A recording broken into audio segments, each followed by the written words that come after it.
ഇതിന് ജിസേലും വീട്ടിനുള്ളിൽ പ്രത്യേകിച്ച് ഫുഡ് ഒരു സ്പെഷ്യലൊക്കെ ഉണ്ടാക്കി തിന്നുന്നു എന്ന പേരിൽ അവിടെ ബിന്നി റനിയും തമ്മിൽ അതിനെ എക്സ്പോസ് ചെയ്യാൻ ഒരു ശ്രമം നടത്തുന്നുണ്ട്. പക്ഷെ പെട്ട് റന ആണെങ്കിൽ അതിനകത്ത് പെട്ട് ഇന്നാണ് ആരെയും ചോദിക്കും, നീ എടുക്കാറില്ലേ, ഞങ്ങൾ എടുക്കുന്നത് നീയും പങ്കിട്ട് എടുക്കാറില്ലേ, ഞാൻ എടുക്കുന്നു എന്നത് ഞാൻ സമ്മതിക്കുന്നു, പക്ഷെ എന്നിട്ട് റെന എടുക്കുന്നത് റെന എടുത്തിട്ടുണ്ടെന്നുള്ള റെന സമ്മതിക്കുന്നില്ല.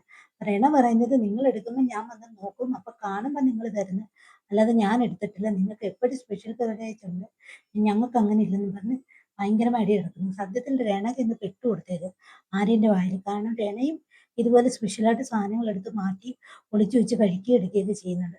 അത് ഇന്ന് ആര്യൻ അത് ഓപ്പണായിട്ട് പറയുന്നുണ്ട്. അക്ബറും അത് കണക്ക് തന്നെ ചെയ്യാറുണ്ട്. കാരണം ആര്യനും ജിസേലും എന്തെങ്കിലും സ്പെഷ്യൽ ഉണ്ടാക്കുകയാണെങ്കിൽ അതിന് പങ്കുപോയി അവരെല്ലാം പറ്റുന്നുണ്ട്. മനസ്സിലായി. എന്നിട്ട് ഇപ്പൊ കുറ്റം വന്നപ്പോൾ അവരെ മാത്രമാക്കി മാറ്റി ഒതുക്കുന്നത്. അല്ല, ഇവർക്കിത് വേണം. കാരണം എന്ന് വെച്ച് കഴിഞ്ഞാൽ പറയേണ്ട സമയത്ത് പറയേണ്ട കാര്യങ്ങൾ പറയാത്തത് കൊണ്ടല്ലേ ഇപ്പൊ ഇങ്ങനെ വന്നത്. ഇപ്പം ബിന്നിയാണ് ഇപ്പൊ ഈ കുത്തിത്തിരിപ്പ് ഉണ്ടാക്കിയത്. ബിന്നിയാണെങ്കിൽ ഒരു സൈഡിൽ നിന്നും റിയനെ ഇളക്കി കൊടുത്തിട്ട് ബിന്നി ഒരു സൈഡിലോട്ട് അങ്ങ് ഒതുക്കി. എന്നുവെച്ചാൽ ഇവർക്ക് നേരിട്ട് ജിസേലിനോടും ആര്യനോടും പറയാനുള്ള ഭയം. അത്ര തന്നെ, വേറെ ഒന്നുമല്ല ഇവർക്ക് രണ്ടുപേരുടെ ഉള്ളത്. ആദ്യം എന്തേ വെച്ച് പൊരിക്കുന്നുണ്ട് രണെ. ഞാൻ സ്പെഷ്യൽ എടുത്തിട്ടുണ്ടെങ്കിൽ നിനക്കും തന്നിട്ടുണ്ടെങ്കിൽ നീ അത് വാങ്ങി കഴിച്ചിട്ടുണ്ടെങ്കിൽ എന്നിട്ട് നീ ഇങ്ങനെ പറയുന്നത് ശരിയല്ല.